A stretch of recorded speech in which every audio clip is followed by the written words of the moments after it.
Apocalipse 3:11. Breve Jesus voltará. Muito bom dia, um feliz sábado para você, que Deus te abençoe. Novamente eu quero me dirigir a todos os que eu já cumprimentei, sejam muito bem-vindos, e aqueles que chegaram nesses instantes enquanto nós cultuávamos aqui. Todos nós juntos estamos nesta manhã na Captain Brazilian. Essa é uma igreja adventista do sétimo dia, uma comunidade de amor e fé que anuncia a breve volta de Jesus. Eu quero pedir a sua atenção para uma história que a minha esposa compartilhou comigo na quinta-feira à noite. Escute bem, ela está em inglês, eu vou tentar traduzir aqui da melhor maneira. Se eu me perder algum ponto, eu conto com a sua compreensão. Escute só. Um grupo de professores foram convidados para fazer parte de um voo de um avião.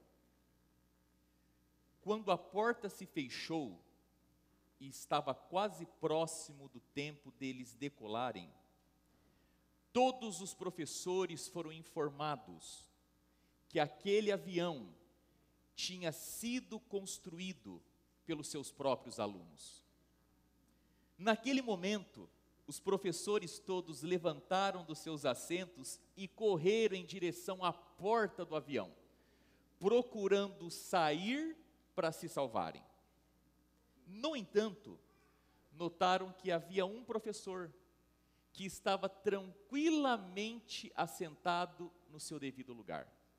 E perguntaram para ele: escuta, que confiança e que calma é essa? Você não vai escapar do avião? Então o professor, com toda tranquilidade, respondeu: não, afinal de contas, eles são os nossos alunos. E então veio a próxima questão: você está dizendo com isso que você está seguro que nós os ensinamos muito bem?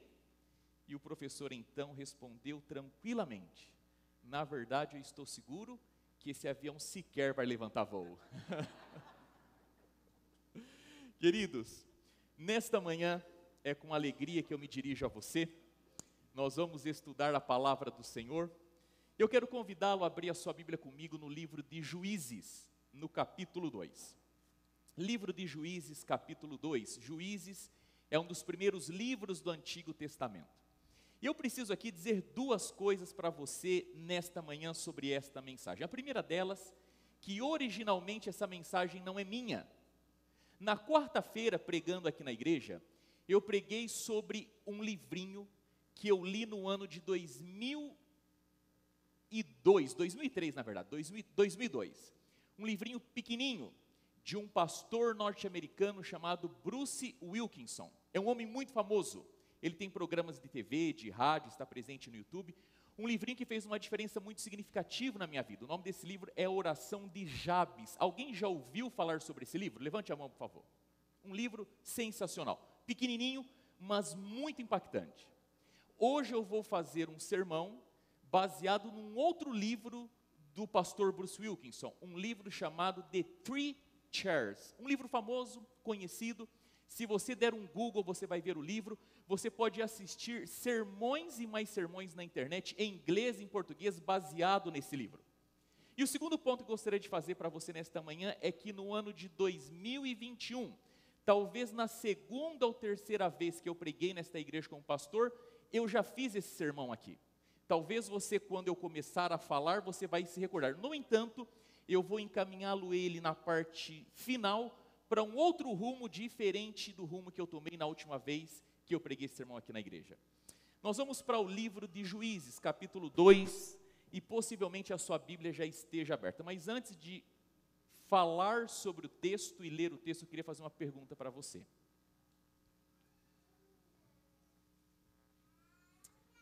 Quais são as chances?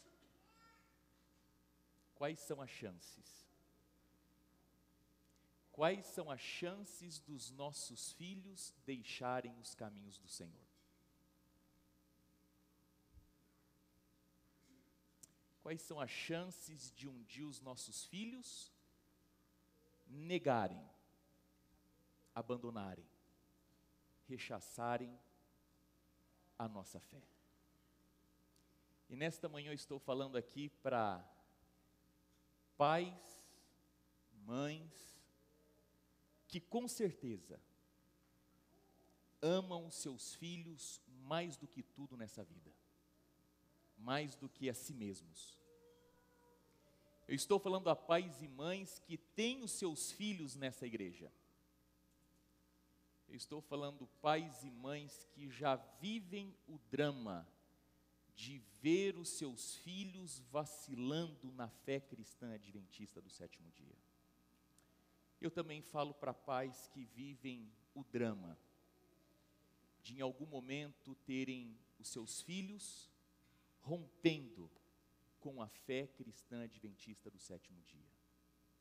E alguns outros que, quem sabe, nunca tiveram o privilégio, a felicidade de ter os filhos nesse ambiente de igreja. E eu pergunto a você, quais são as chances dos nossos filhos romperem com a nossa fé? Livro de Juízes, capítulo 2, verso 7, diz assim: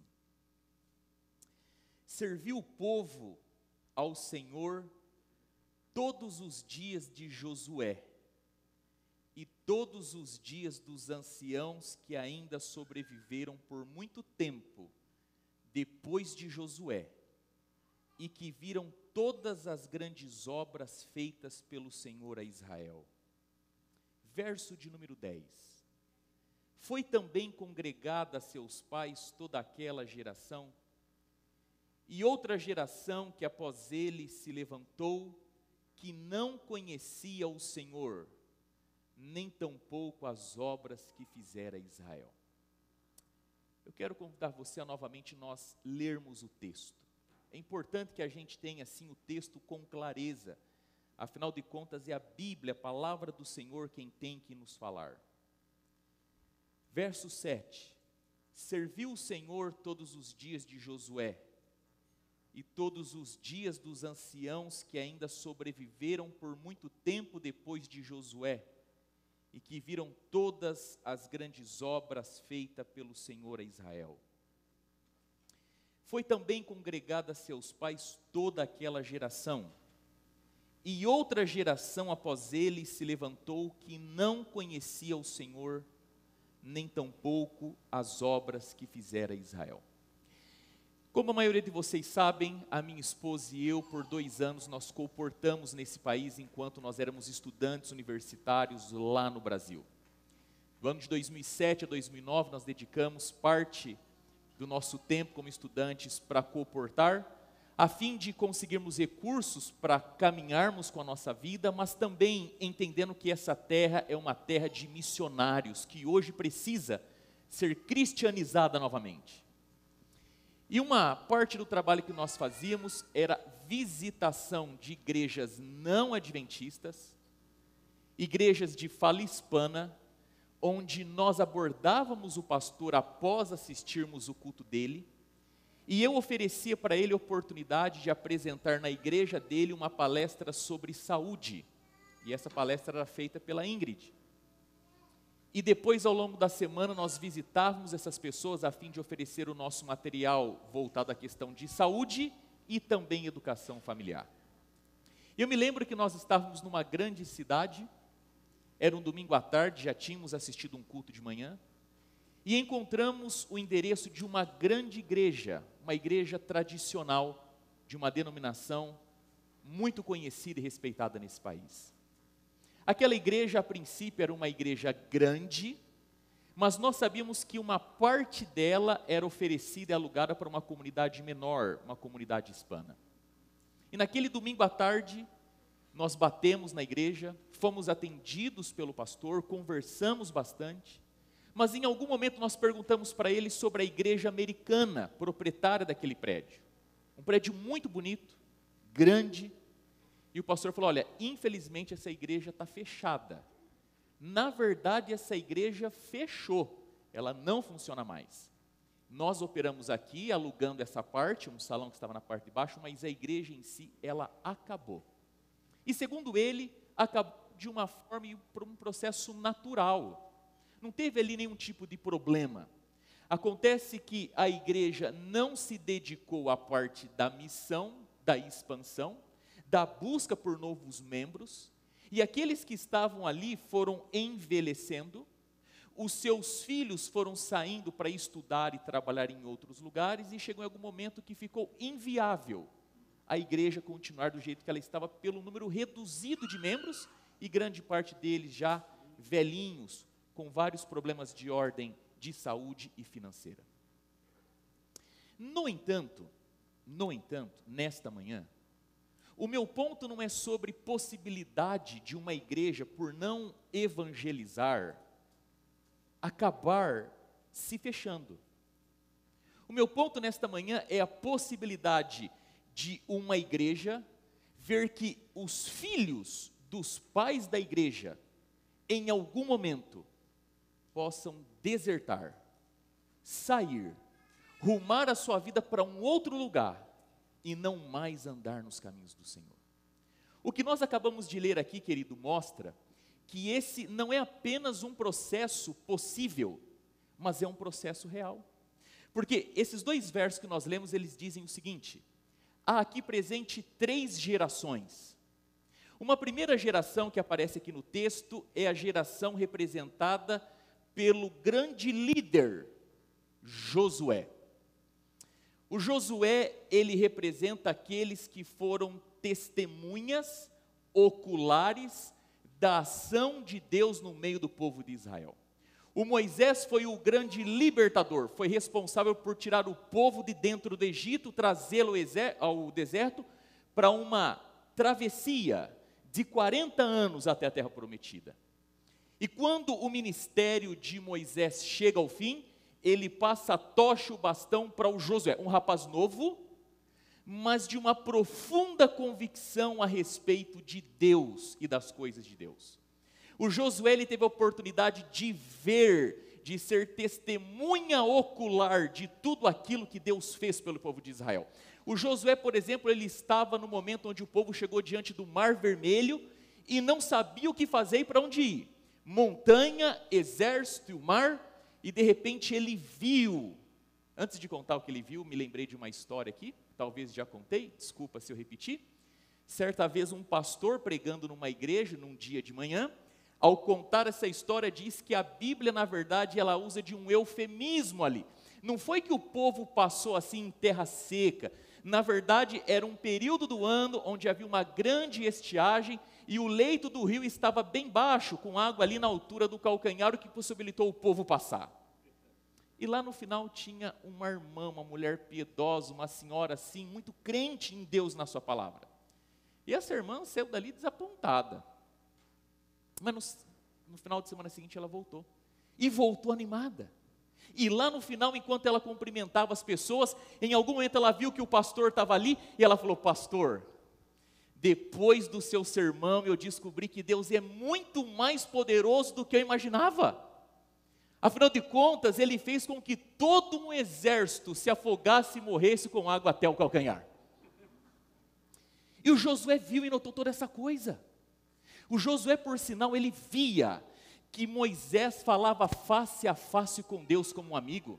Ele via de longe que Moisés entrava lá numa tenda e conversava, e a glória de Deus vinha, e Moisés, ao sair dali, saía com o rosto iluminado. E se você ler as páginas da Bíblia, você descobre que em algum momento Josué, ele não queria saber e ver e ouvir de Moisés sobre Deus. O Josué tinha no coração que ele queria ter a mesma experiência de Moisés.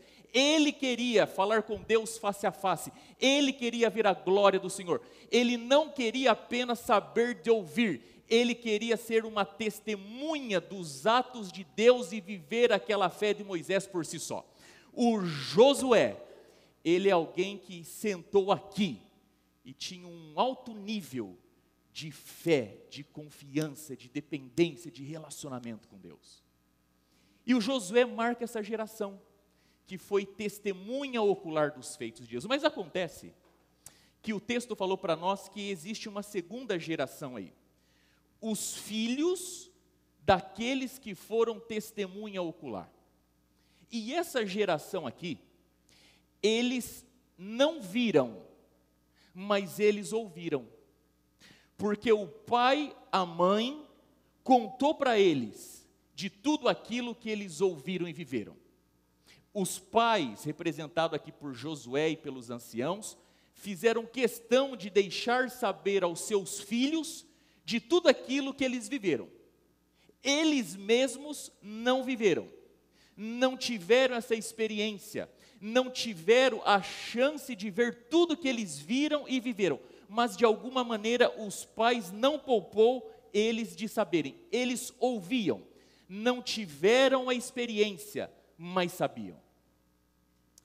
Eles mesmos não sabiam orar, mas em fato ou em via de ter o pai e a mãe que conheciam por experiência própria a Deus, quando eles precisavam de alguma coisa, eles pediam: pai, mãe, ora por favor, porque eles sabiam que aquela gente tinha uma experiência real e profunda com o Senhor.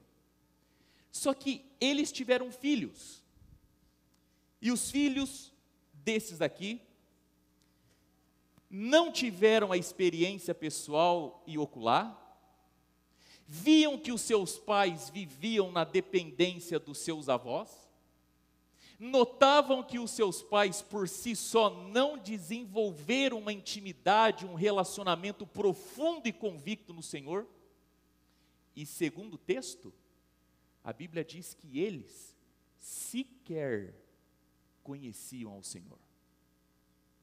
Sequer sabiam quem era o Deus do pai e do vovô e da vovó. E se eu pudesse olhar, e para ser mais didático nesta manhã, eu diria mais ou menos o seguinte, que essa gente aqui,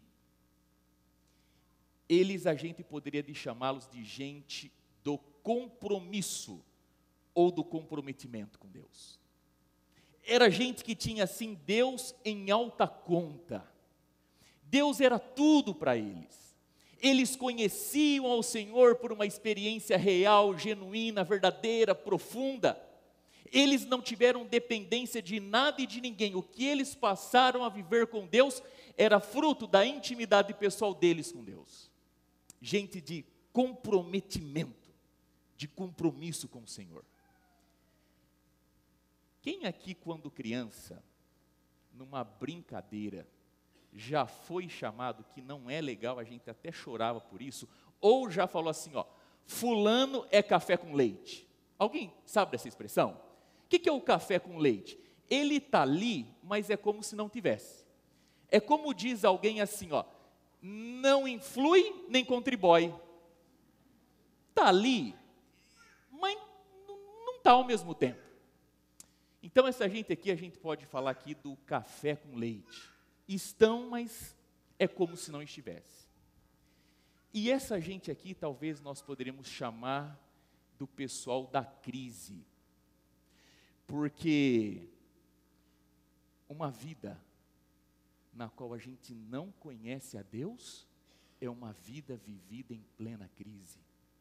E sabe como é que essa gente pensa aqui? Essa gente estrutura o pensamento assim, ó. Primeiro Deus. Na cabeça dessa gente aqui é assim, ó. Primeiro Deus, depois eu. É essa estrutura mental, o mindset dessa gente. Primeiro Deus, depois eu. Essa gente vive assim, ó. Primeiro eu, depois Deus.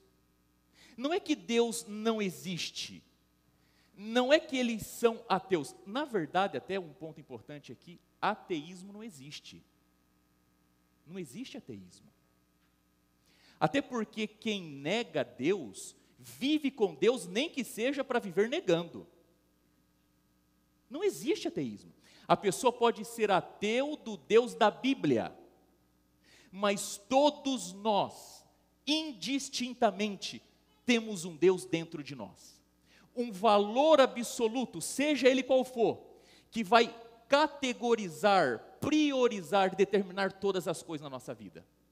Eu posso negar o Deus da Bíblia, mas eu vou substituí-lo por alguma coisa. Dinheiro, fama, poder, influência, sexo, felicidade, outro tipo de Deus, de religião, mas todos nós vivemos à base de alguma coisa que é o nosso Deus. Mas aqui é o seguinte, é primeiro eu, depois Deus. E essa gente da crise, como é que eles pensam e estruturam a vida? Primeiro eu, mas segundo, eu também. E terceiro eu, e aqui só tem o eu, sem chance para mais nada e para mais ninguém. E se a gente vai na Bíblia, a gente percebe que aqui, por exemplo, sentou nessa cadeira um indivíduo chamado Abraão. Quem foi o Abraão? Pai da fé. Foi o homem que foi chamado por Deus para dar início a um povo que iria para uma terra, e por meio desse povo nessa terra viria o Salvador do mundo. E um dia Deus chegou para Abraão e falou assim: Abraão, eu quero te pedir algo, me dá o seu filho. Abraão não hesitou. Se o Senhor está pedindo meu filho, toma. Embora o filho era tudo para Abraão, era a última coisa que ele gostaria de dar para Deus, mas ele não titubeou. Por quê? Porque na cabeça dele primeiro é quem? Deus. Abraão tinha uma experiência pessoal profunda, ligada à fé, diretamente para com Deus. Primeiro é o Senhor, depois eu. E Abraão, o pai da fé, um homem de um compromisso, de um comprometimento com o Senhor, ele teve mais de um filho. Mas vamos pegar o filho da promessa. Quem que foi? Isaac. Me diga uma coisa. Que história que você sabe sobre Isaac? O que a Bíblia fala de Isaac? Quantos capítulos é destinado a Isaac? Veja que Isaac, ele foi filho de um grande pai. Ele foi pai de um grande filho, mas Isaac mesmo é caminho, é passagem. Não é que ele não foi uma boa pessoa, não é que ele não foi temente a Deus, mas a gente não tem quase nada de Isaac. Os teólogos concordam que ele foi filho de um grande homem, pai de um grande homem, mas ele mesmo, pouca coisa. E ele teve filhos. Entre os filhos dele tem um lá chamado Jacó. Aperta a tecla SAP, sem vergonha. Pilantra, mentiroso, enganador, juntou com a mãe e deu um golpe no pai. Mas você sabe que a Bíblia destina capítulos e mais capítulos sobre Jacó, inclusive para contar das suas crises. O Jacó passou por fortes crises na sua vida. Mas olha, não bastasse Abraão, tem um outro indivíduo aqui chamado Davi. O que a Bíblia fala de Davi lá em Atos? Ele foi quem? O filho segundo o quê? Eu te pergunto, quem que é o filho segundo o coração do pai? Quem que é o filho segundo o coração do pai?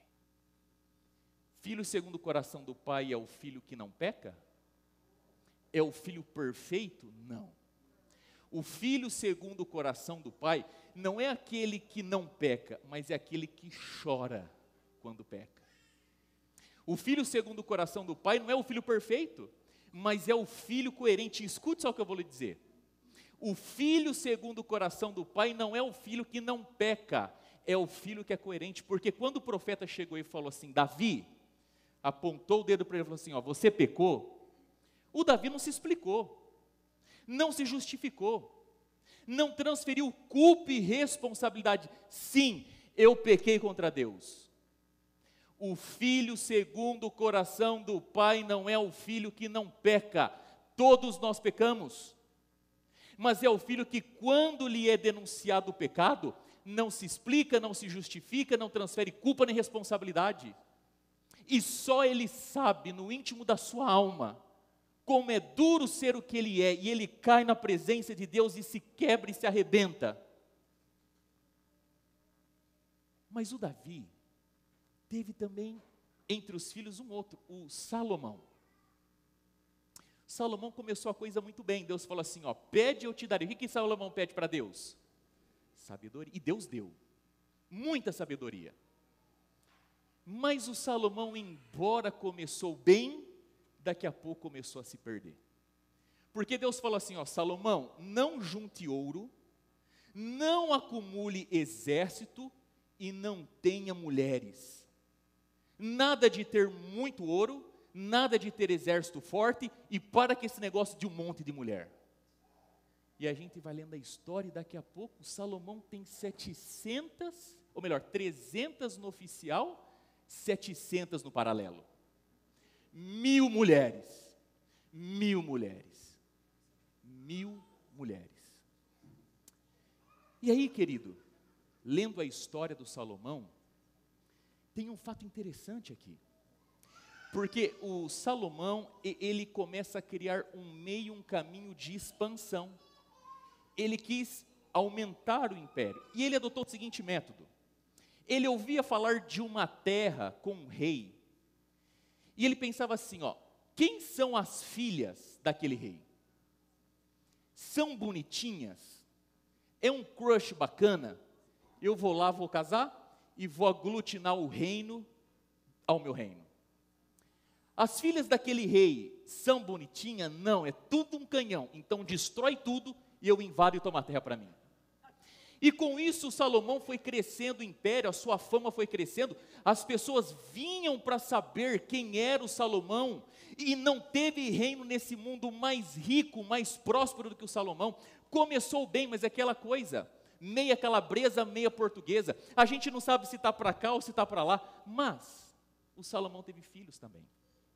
E quando a gente lê a história, Reis 11, a gente vai ver que por conta desse sistema de expansão do território, daqui a pouco dentro do reino de Israel, escute só, dentro do reino de Israel, deixa eu tornar mais pedagógico e claro, dentro dos 16 acres da nossa propriedade, não é que tem gente aqui que adora outros deuses, é que daqui a pouco dentro dessa propriedade a gente deixou que fosse construído templos para adoração de falsos deuses.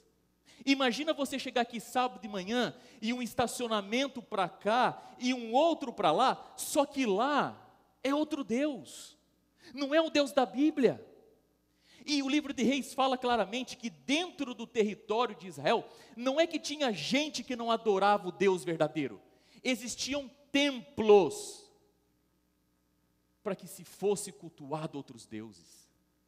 E a crise foi tão forte, que um dia o Roboão, por um estado de crise tão profunda, dividiu o reino de Israel em duas partes. 10 tribos por norte, 2 tribos por sul. Crise, profunda crise. E a gente vai na Bíblia, a gente percebe que o Novo Testamento fala dessa gente aqui. Sabe o que o Novo Testamento diz? O Novo Testamento diz que essa gente aqui é gente espiritual. Fala que essa gente tem um compromisso íntimo, pessoal, profundo, de fé, de amor, de comunhão com Deus.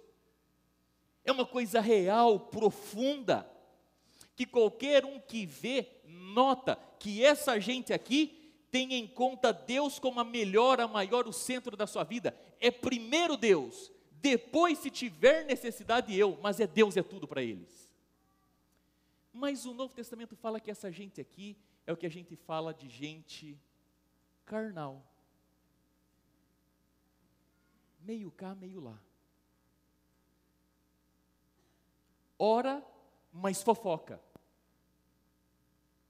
Vem à igreja, mas vai na balada.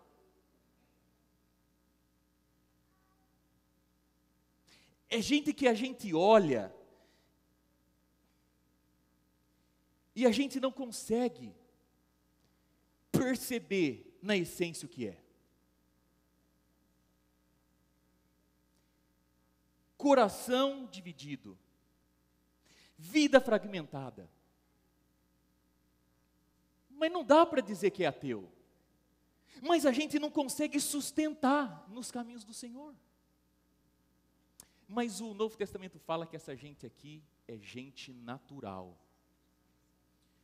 Porque gente no estado natural está em profunda crise com o Senhor. Nós em estado natural estamos em profunda crise com Deus.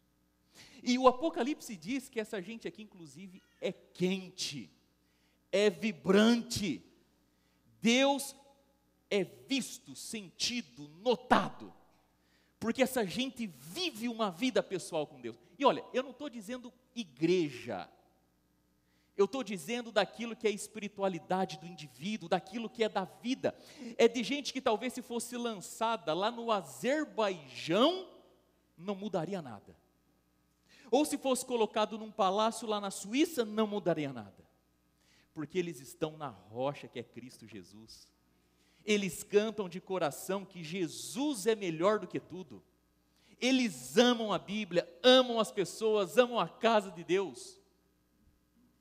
Mas eu vou pular aqui, o Novo Testamento fala o quê? O Apocalipse fala o quê dessa gente? É fria. Fria. São frios. Mas a Bíblia diz que essa gente aqui é o quê? Morna. E o Apocalipse, desculpa a expressão, não é minha, mas é da Bíblia, estou a ponto de vomitar. E queridos, eu queria lembrar você nesta manhã, que todos nós temos duas vidas. Todos nós temos duas vidas. Desde o meu filhinho William, desde a Anne, filha do pastor César, eu não vou apontar agora o outro lado da ponta, quem é o mais velhinho, mais idoso, mas até o outro lado da ponta, todos nós temos duas vidas. Acontece que a sua segunda vida começa quando você descobre que você só tem uma vida. Todos nós temos duas vidas, mas a segunda vida começa quando nós descobrimos que nós temos uma única vida. E o pior lugar para a gente estar, por incrível que pareça, é exatamente aqui. O pior lugar para alguém estar é exatamente aqui. Porque essa gente aqui, pelo nível de comprometimento, de engajamento, de entrega, de compromisso e de vida com Deus, se eles morrerem agora, ou se Jesus voltar, eles ganharam tudo. Tudo. Essa gente aqui, pela lógica deles, se eles morrerem agora, ou se Jesus voltar, pelo menos essa vida, eles aproveitaram tudo. Porque um ser humano em crise com Deus, vai tentar preencher toda e qualquer possibilidade da sua vida aqui nesse mundo. Ele não vai se negar nenhum prazer, ele não vai se restringir por nenhum valor, ele vai viver tudo que o mundo tem, e se ele se perder, pelo menos a título da vida aqui, ele vai levar para a eternidade no seu sono, tá ok, aproveitei tudo. Mas e quem está aqui? Não consegue viver as bênçãos da profundidade que uma comunhão com Deus traz. Porque as coisas mais lindas do oceano, elas estão na profundidade. As coisas mais belas da vida com Deus, elas existem numa camada mais profunda do que a superficialidade. Só que eles também não conseguem viver tudo do mundo, porque tem a família, tem a igreja, queira ou não queira, a consciência não deixa em paz. Então não dá para afundar no nível profundo que as outras pessoas aproveitam. E se eles descansam, se Jesus vem, eles não aproveitaram tudo, mas perderam tudo. E olha, deixa eu te perguntar algo aqui. Por que será que a gente que está aqui, por que será que a gente não abandona tudo e vive isso daqui? Mas por que, por um outro lado, a gente também não se entrega, não mergulha nisso e vive nessa vida dúbia, tentando se equilibrar entre essas duas realidades? Por quê? Eu tenho uma sugestão. Sabe, se eu perguntar, quem aqui quer sentar no colo do capeta, ninguém vai levantar a mão. Quem que quer cair no colo do diabo? Quem quer ir para o inferno? Quem quer sofrer? Quem quer ser destruído? Numa condição normal, ninguém. Mas você sabe que se a gente decide sentar aqui no colo de Deus, a vida não vai ficar do jeito que está. A gente sabe que se a gente realmente quiser mergulhar com Deus, fundo na comunhão com o Senhor vai pedir cada coisa para a gente. O Senhor vai tocar em cada área da nossa vida. A gente vai ter que abrir mão de cada coisa. A gente vai ter assim que experimentar cada sensação. E a gente num cálculo, a gente pensa assim, ninguém quer ir para o colo do capeta. Mas também viver essa vida aqui com Deus, que Ele vai desestruturar a minha vida, porque a gente foi criado com gosto, com vício, com compulsão, com paixão. A gente vem com uma carga genética, a gente desenvolveu hábitos, a gente criou visão de mundo, e quando o Evangelho chega na nossa vida, o Evangelho faz uma revolução, e a gente, não, pera lá, é muito para mim. Não dá. Então, sabe o que a gente procura? A gente quer procurar um ponto, do qual eu não precise estar aqui, mas sem pecar. Aqui ninguém quer estar. Of course, ninguém quer estar. Mas o quanto eu posso ir longe de Deus, sem estar no pecado. Essa vida. Quanto eu posso estar longe de Deus, sem pecar. O problema, querido, é que simplesmente não existe esse lugar. Não existe 1 milímetro que a gente esteja longe de Deus sem pecar. Não tem uma margem, uma linha, que a gente possa falar, Senhor, aqui não, muito obrigado, mas eu quero encontrar um lugar de zona segura e confortável, sem pecar. E esse lugar simplesmente não existe para a gente. Porque 1 segundo, 1 centímetro longe de Deus, a gente já está no colo do inimigo de Deus. E eu fico pensando comigo às vezes, qual que é o elemento mais importante na nossa vida? E eu comecei perguntando para você, querido, quais são as chances dos nossos filhos saírem dos caminhos do Senhor? Quais são as chances dos nossos filhos deixarem os caminhos do Senhor? E sabe,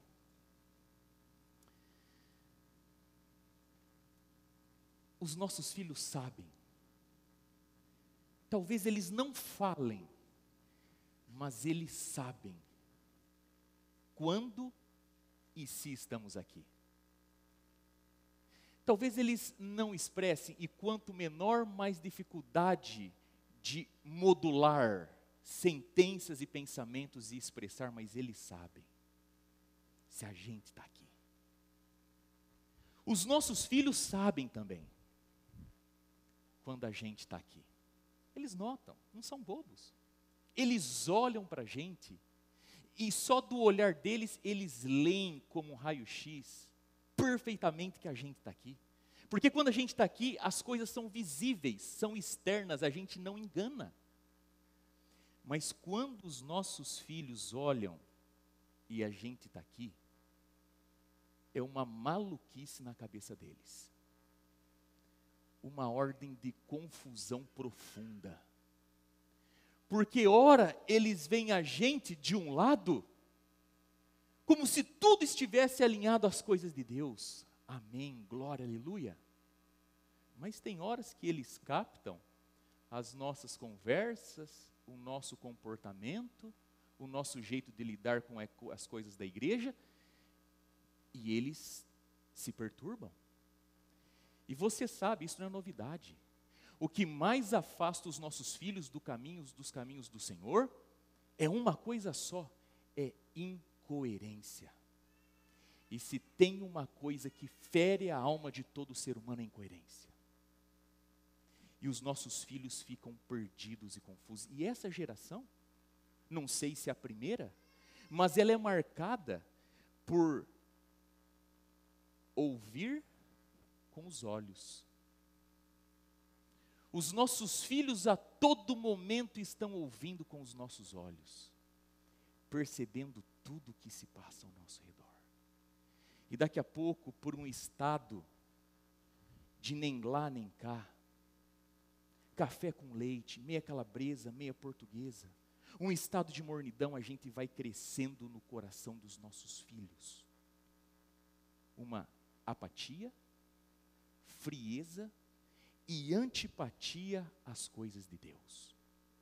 E eu não sei se você já ouviu isso em algum lugar, mas essa gente aqui vive de tal forma que eles vão dando para essa gente aqui combustível para a incredulidade deles, argumentos para a crise deles. Eles vão cimentando e solidificando o estado de desespero, de abandono, de distanciamento do Senhor. E eles falam assim, ó, se ser crente é ser isso daqui, eu não quero ser crente coisa nenhuma. E eu te digo algo, forte mas verdadeiro. É melhor ou menos pior a desobediência sincera do que a obediência por hipocrisia. E queridos, eu agora preciso de terminar. Eu quero terminar nesta manhã falando a sua mente e o seu coração. Porque a palavra do Senhor não quer jogar a gente num poço sem que a gente encontre que lá no fundo o Senhor está para nos acudir, nos acolher. Eu queria falar a sua mente e o seu coração nesse momento, até porque a gente vai ter um lindo batismo logo mais. E nesta manhã,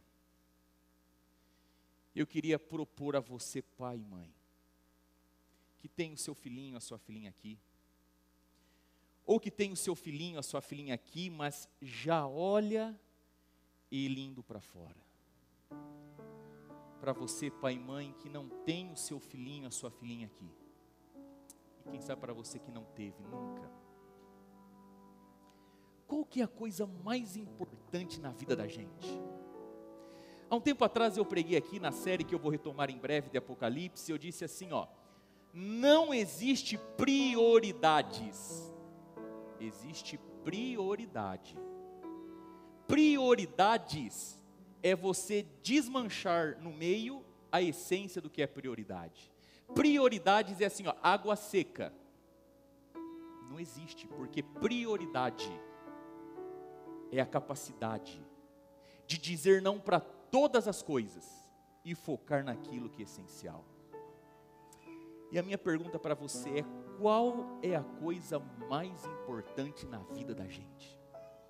O que é mais importante na vida da gente? É a partir dessa pergunta que a gente vai descobrir a resposta sobre a condição dos nossos filhos. Porque escuta só, os nossos filhos a médio e longo prazo na vida, eles valorizam aquilo que a gente valoriza. Eles desprezam aquilo que a gente despreza. E por favor, não tente fazer o seu filho amar aquilo que você odeia.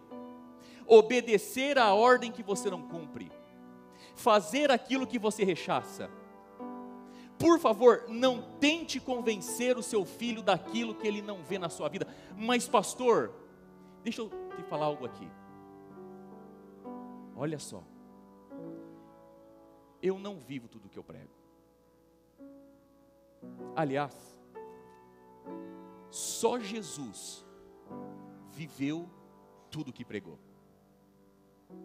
Ninguém nessa terra consegue viver aquilo que conhece e que prega.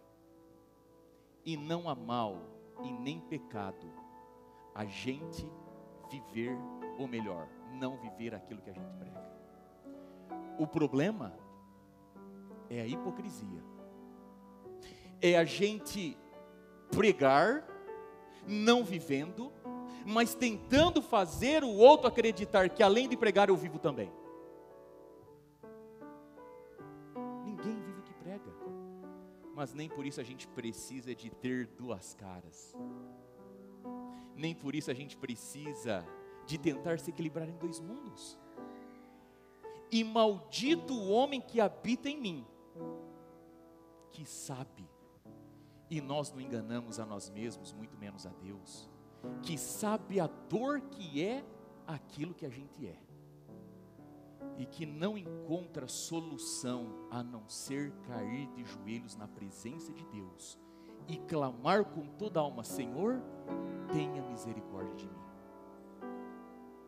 Querido pai, querida mãe, a igreja é um bem tremendo na nossa vida. Se tirar a igreja da minha vida, tira a minha fé, tira os meus valores, tira a minha existência, porque os meus pais se conheceram na igreja na adolescência e ali começaram a namorar. Tira a minha educação, sempre ser na escola adventista. Tira os meus amigos todos da igreja. Tira o meu curso, a minha faculdade, o meu mestrado, tudo na igreja. Tira a minha profissão, tira a minha esposa, conhecê-la na igreja. Se tirar a igreja da minha vida, acabou tudo, não sobra nada. Depois de Deus, dos meus pais, eu devo a minha vida a essa igreja. Mas olha só, a igreja, por melhor que ela seja, ela nunca vai fazer por você o que só você pode fazer. Você pode estar na melhor igreja do mundo, mas ela nunca vai fazer o que só você pode fazer pelos seus filhos. Os melhores sermões, as melhores músicas, as melhores escolas sabatinas, as melhores viagens, os melhores ministérios não vão fazer o que só você pode fazer pelo seu filho.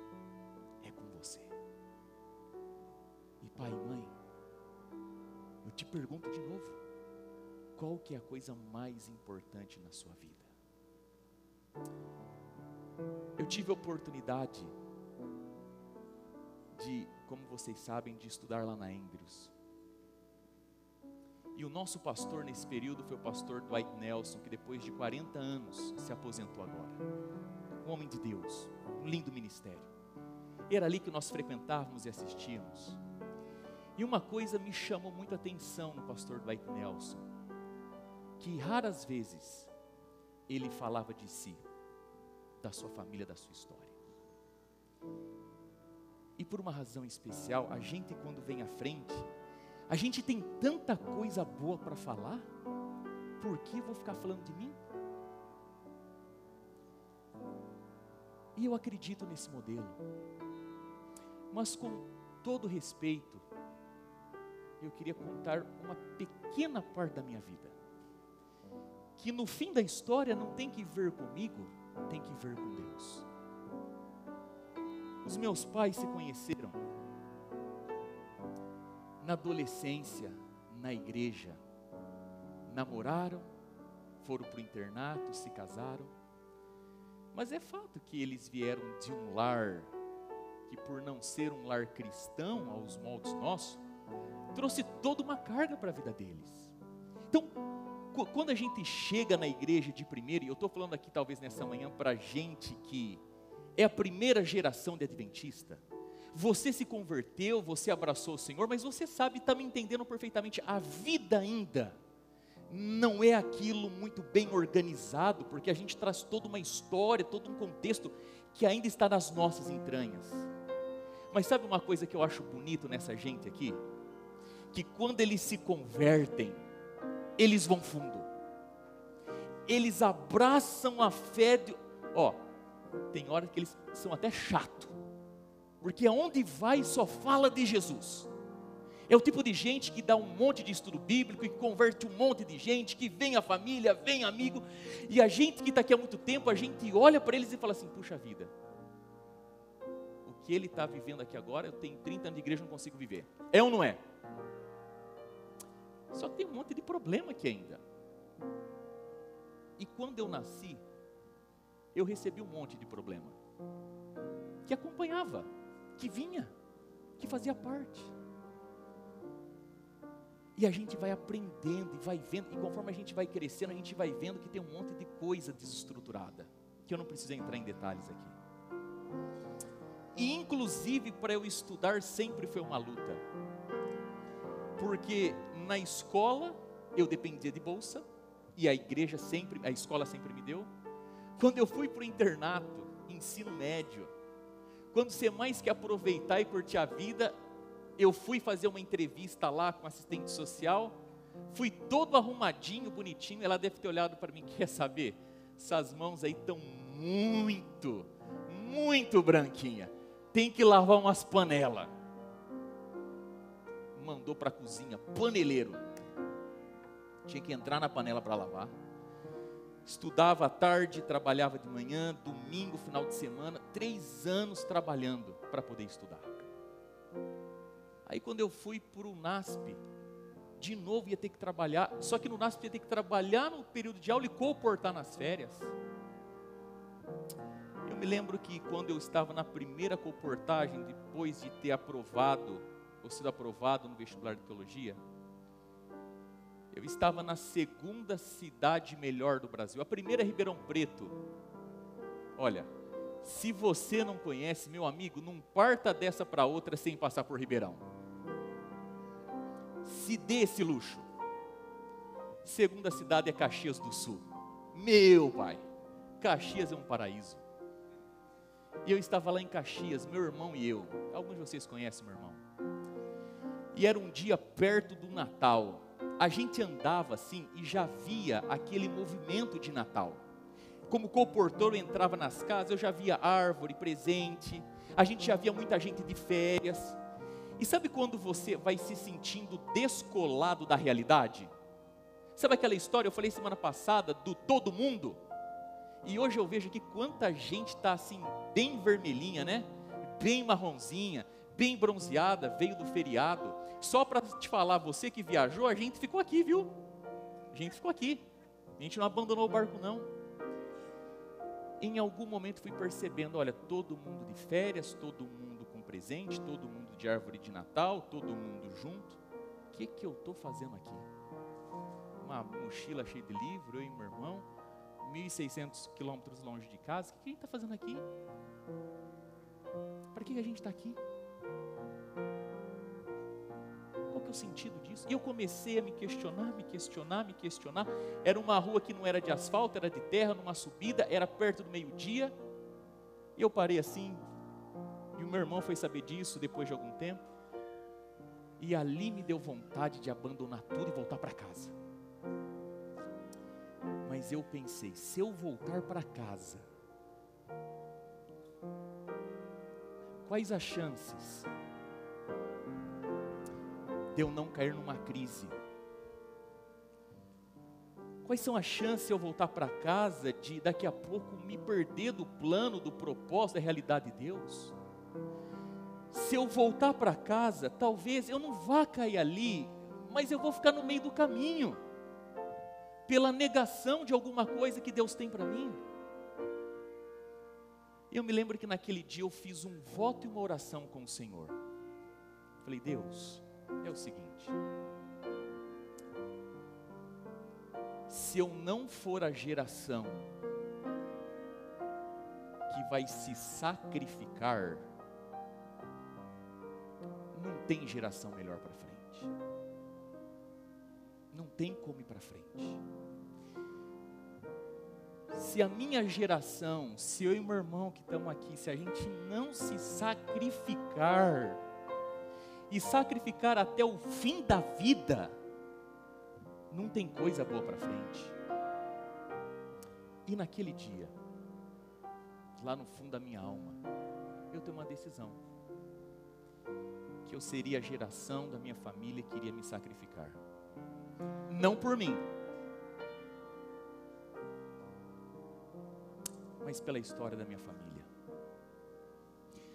para que a gente nunca viesse a cair ali, para que a gente nunca venha aceitar estar aqui, mas para que a gente possa ter uma geração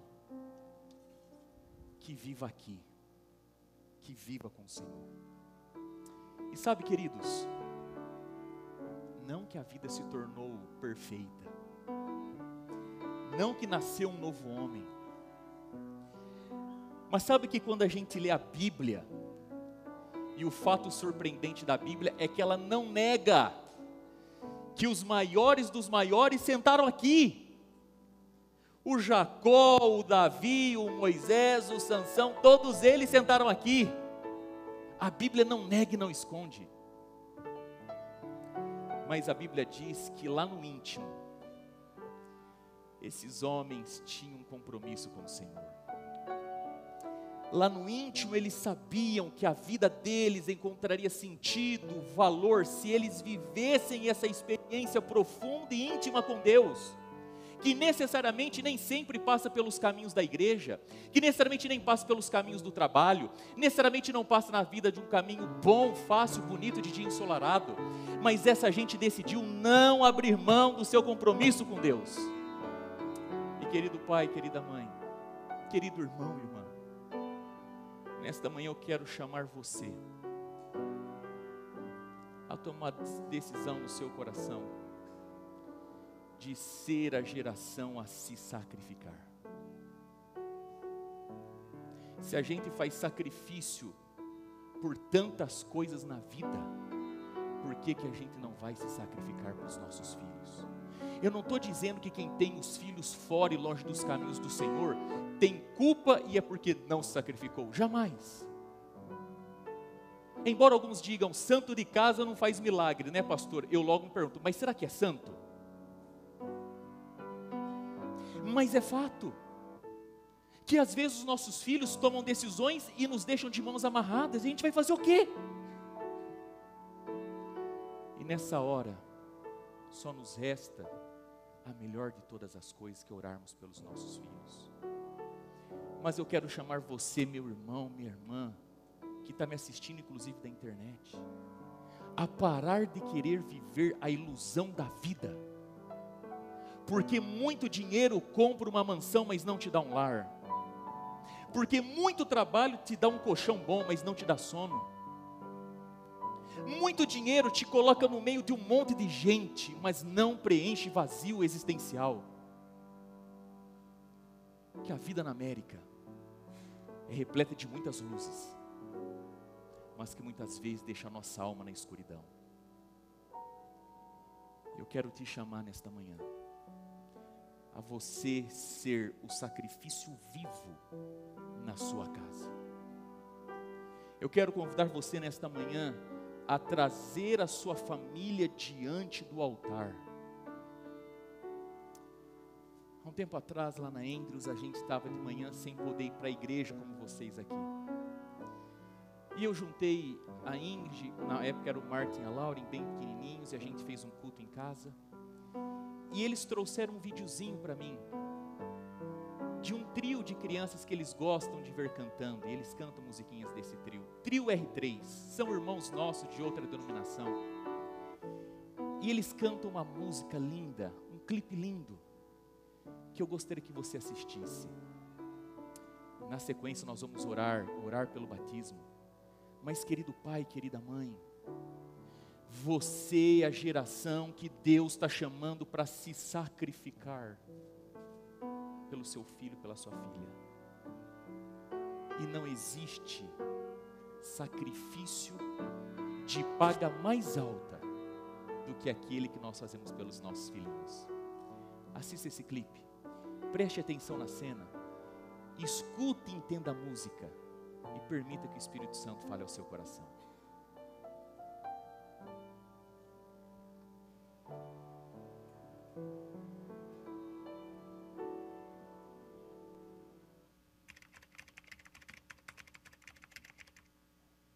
Amor, chama as crianças para a gente fazer o culto aqui, tá?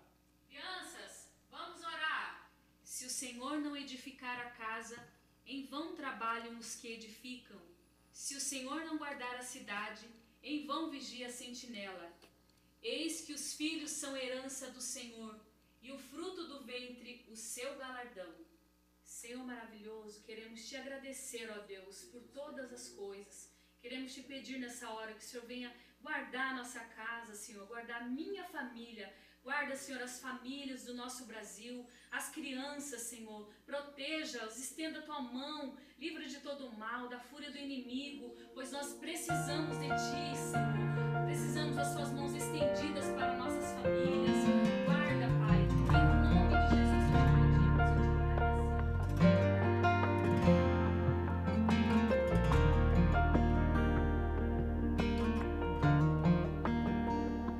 Por mais que eu cresça, eu não quero esquecer daquilo que Deus fez em nosso viver.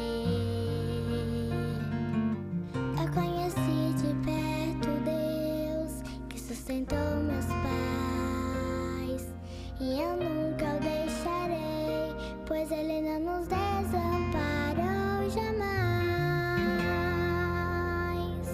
E na adolescência eu não vou esquecer que só é abençoado quem decide obedecer. É normal nessa fase a gente querer ser maior do que é, mas vou guardar no coração a humildade e a fé. Na juventude eu vou lembrar do meu Criador, projetar meu futuro aos pés do Senhor. Pois um dia na velhice, quando olharmos pra trás, sem arrependimento vamos declarar Que o maior prêmio nessa terra é ter minha família diante do altar.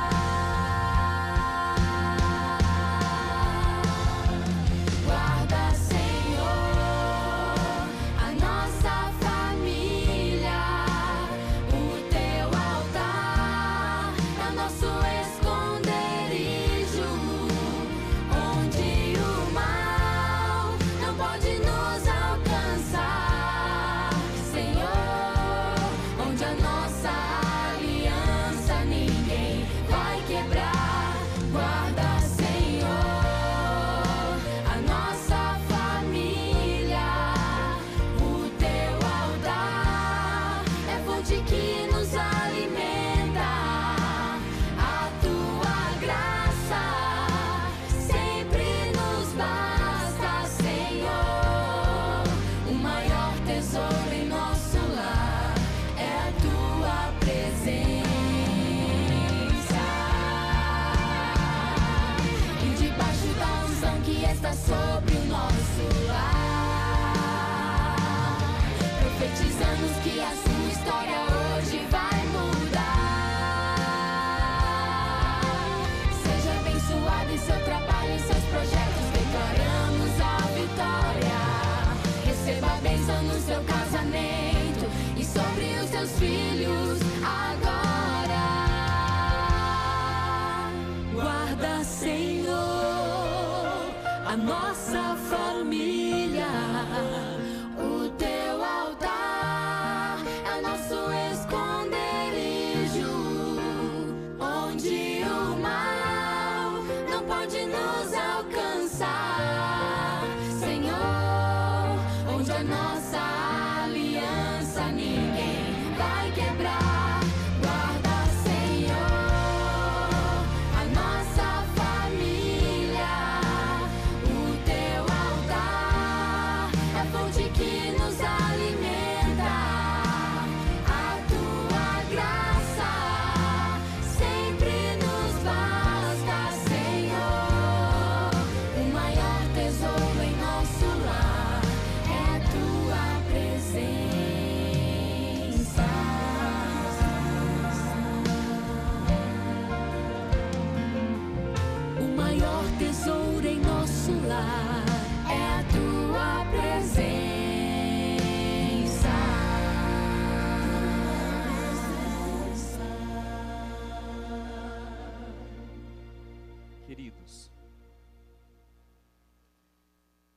logicamente que ninguém quer isso, mas se um dia os nossos filhos nos avisarem que estão saindo dos caminhos do Senhor, que a imagem, que a cena que eles tenham de nós, nas nossas imperfeições, é que a gente sempre esteve aqui. Que a nossa vida nunca venha balizar e fundamentar a decisão dos nossos filhos de andarem longe dos caminhos do Senhor.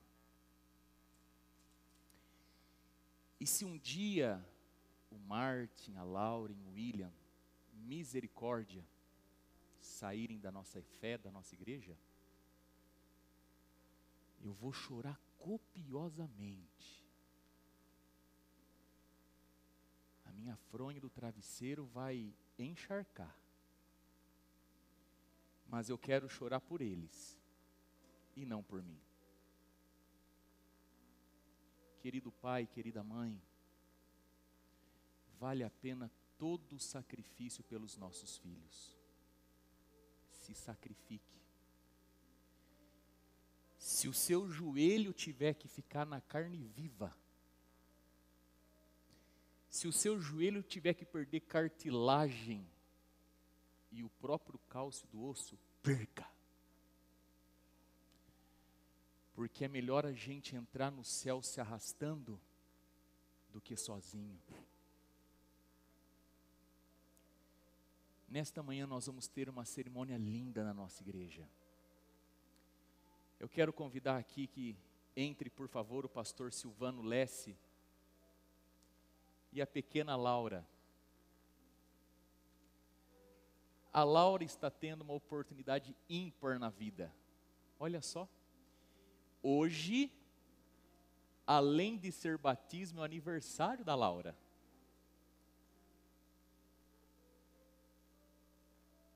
E ela vai descer as águas batismais.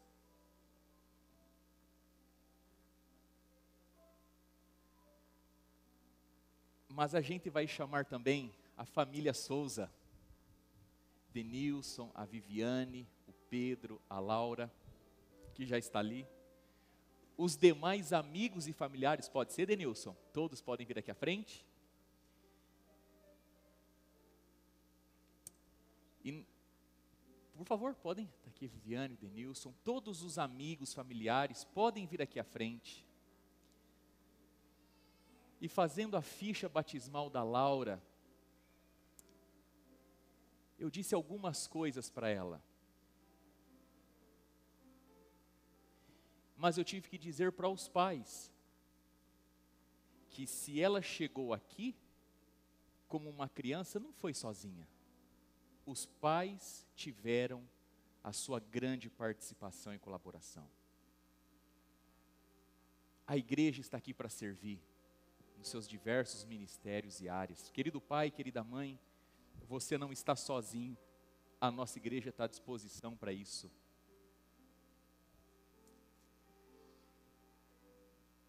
Eu vou pedir para que o Guilherme solte o vídeo de apresentação da Laura, para que ela possa apresentar para todos nós e para a nossa igreja.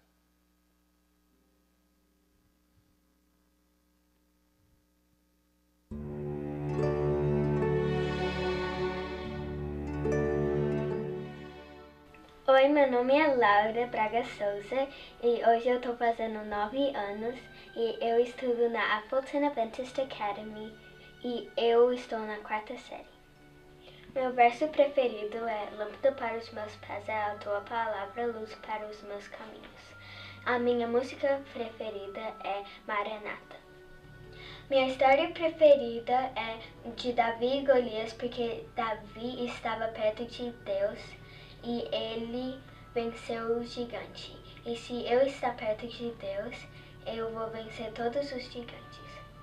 O que eu mais gosto de fazer na nossa igreja é recolher os dízimos e as ofertas. O que eu mais gosto na nossa igreja é a escola sabatina. Eu quero ser batizada porque eu aceito Jesus como meu Salvador. Amém. Amém. Parabéns, Laura.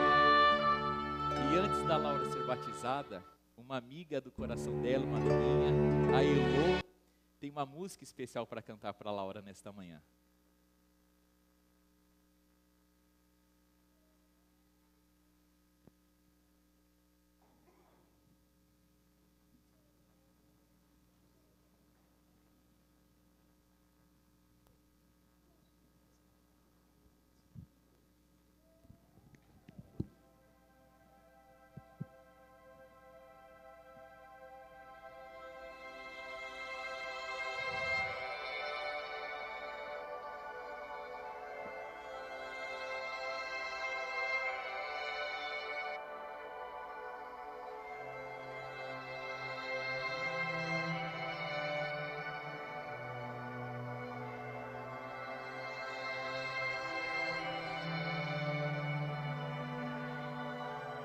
Our Father, all of heaven rolls your name.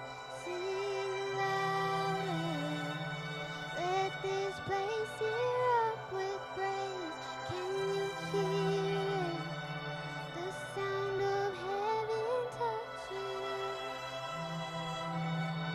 The sound of heaven touching earth. Our Father, all of heaven rolls your name. Sing louder. Let this place erupt with praise. Can you hear it? The sound of heaven touching earth. The sound of heaven touching earth. Our Father, all of heaven rolls your name. Sing louder. Let this place erupt with praise. Can you hear it? The sound of heaven touching earth. The sound of heaven touching earth.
our walls down.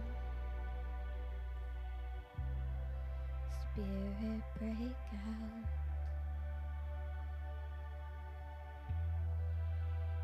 Heaven, calm down.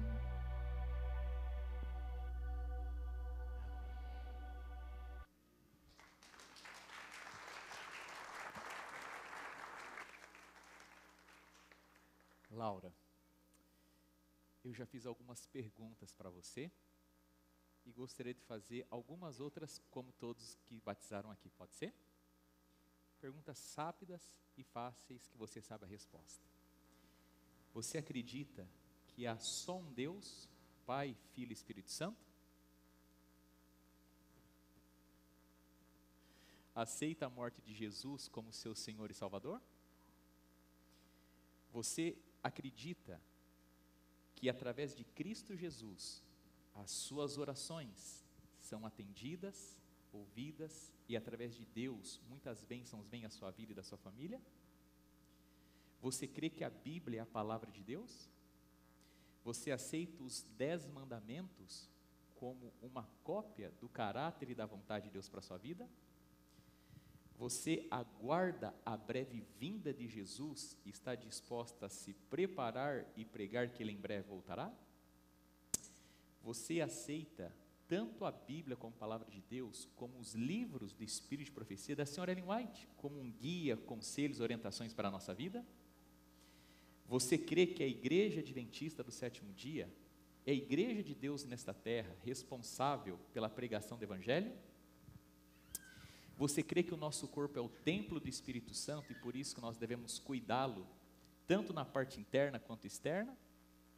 Você conhece todos os princípios da Bíblia? Você estudou a Bíblia?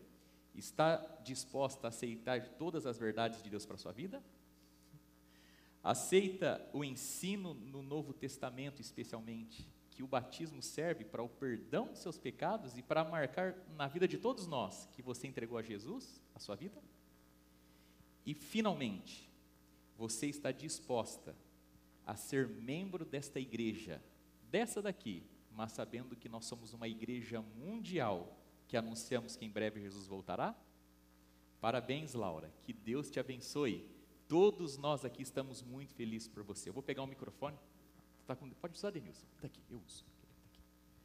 Eu vou deixar agora as palavras com o pastor Silvano.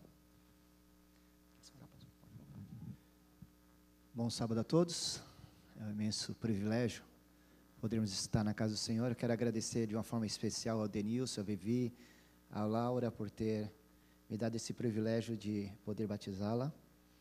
É um momento muito especial para a Laura e para mim também.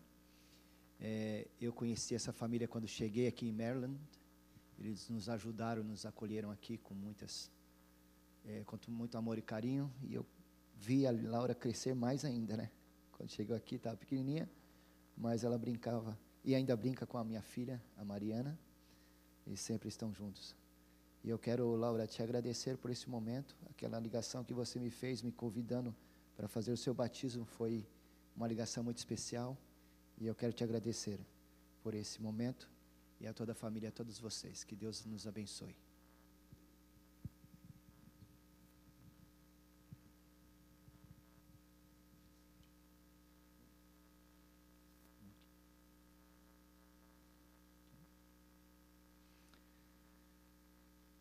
Querida Laura, esse momento é um momento muito especial em sua vida.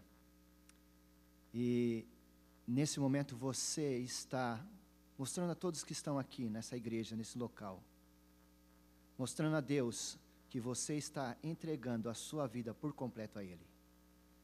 Que você prospere a cada dia, que você, Laura, cresça com sabedoria e entendimento. E saiba a todo instante e a todo momento que Cristo e Deus vai estar do seu lado, te protegendo e te guardando. Quero de uma forma especial, como ministro do Evangelho, te batizar em nome do Pai, do Filho e do Espírito Santo. Amém.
Eu quero estar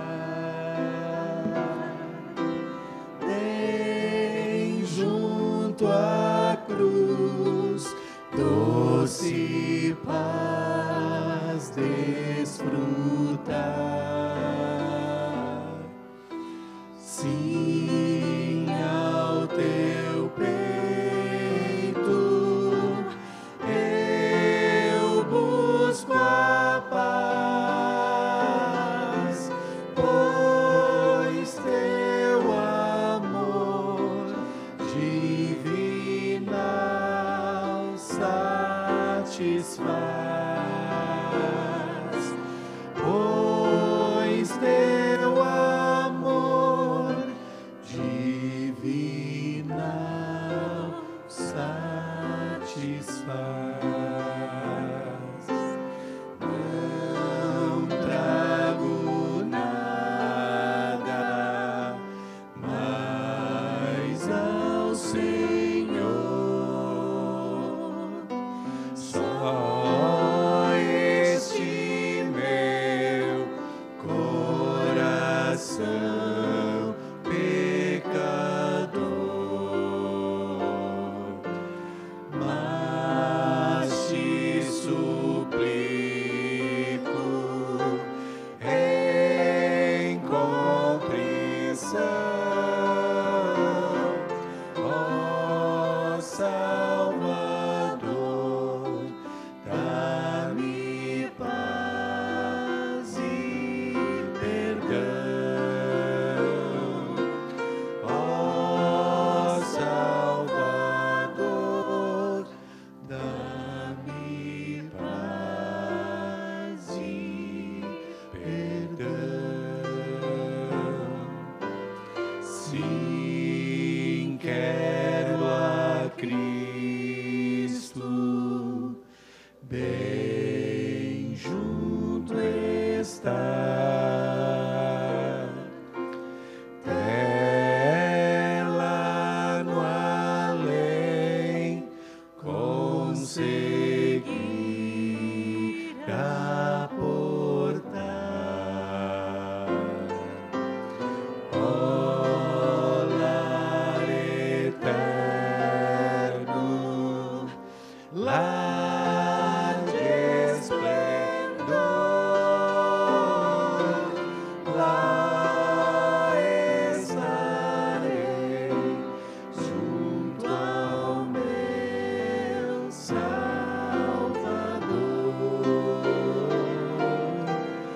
lá cantarei todo o seu grande amor.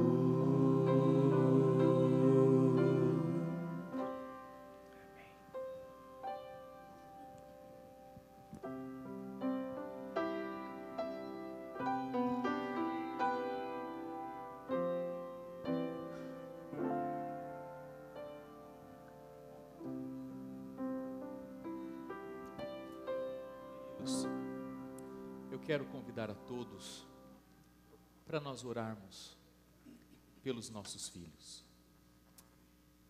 Eu quero pedir a você que nesse momento a gente possa dobrar os nossos joelhos. Por tantas coisas que a gente tem que orar, mas nesse momento eu queria convidar você, pai e mãe, a orar pelo seu filho, pela sua filha. Se você tem um desejo no coração ou quiser, inclusive vir aqui na frente com uma demonstração de entrega, eu quero te convidar que venha aqui à frente, sim, pelo seu filho, pela sua filha, por um neto, por uma neta. Vamos nesta manhã terminarmos o nosso culto colocando nas mãos do Senhor aqueles que são a parte mais importante e bonita da nossa vida.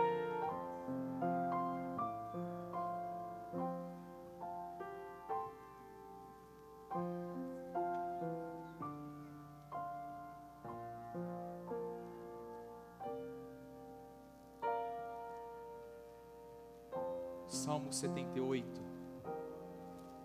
querido pai, querida mãe, ele diz assim: abrirei os lábios em parábolas, e publicarei enigmas dos tempos antigos.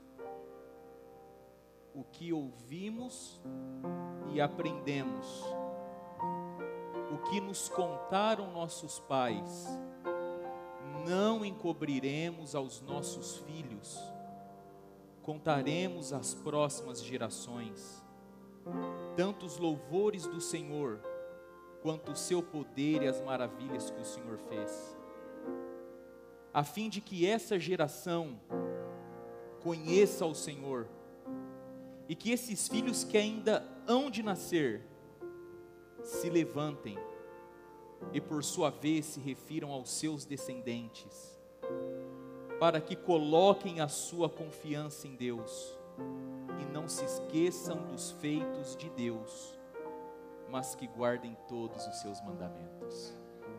Vamos nos ajoelhar para nós orarmos ao Senhor.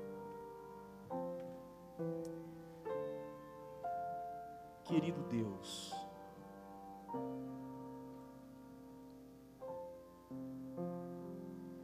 nesta manhã nós queremos colocar a nossa família, imperfeita, falha, fragmentada, eventualmente suja, corrompida, dividida, seja ela como for, ou como ela esteja agora, nós queremos colocar a nossa família diante do teu altar. Não existe coração que o Senhor renega, abandona, desiste, ou vê com impossibilidade de ser alcançado. Jesus é a solução para toda a vida que não tem mais solução. Ele é a ponte que liga o inferno existencial que nós vivemos aqui ao trono de graça, de perdão e de paz. Os nossos filhos é a parte vulnerável da nossa vida. É por ele, querido Deus, que nós fazemos todas as coisas. Mas às vezes, diante do tudo, a gente reconhece, Pai, que parece não ser nada. Às vezes as nossas palavras caem ao chão, são desobedecidas, renegadas e até rejeitadas. Mas contra a oração e o amor, não há nada que os nossos filhos possam fazer contra. Então nos ajude como pais a amar os nossos filhos e a orar por eles incessantemente. E que o Senhor possa quebrar a frieza, a dureza, a desobediência, a rebelião no coração daqueles que estão distantes. Alcance, vá, Senhor Deus, na direção desses que estão perdidos. Dê em vida a realização dos pais de verem os seus filhos juntos deles na casa do Senhor. Dê-nos a alegria de entrarmos pelas portas celestiais em família. E a essas crianças que estão aqui, que elas possam ver que em meio às falhas, aos erros, aos pecados dos seus pais, os pais ainda têm um comprometimento pessoal, íntimo, profundo com o Senhor. Derrame sobre todos nós o Espírito Santo, em nome de Jesus. Amém.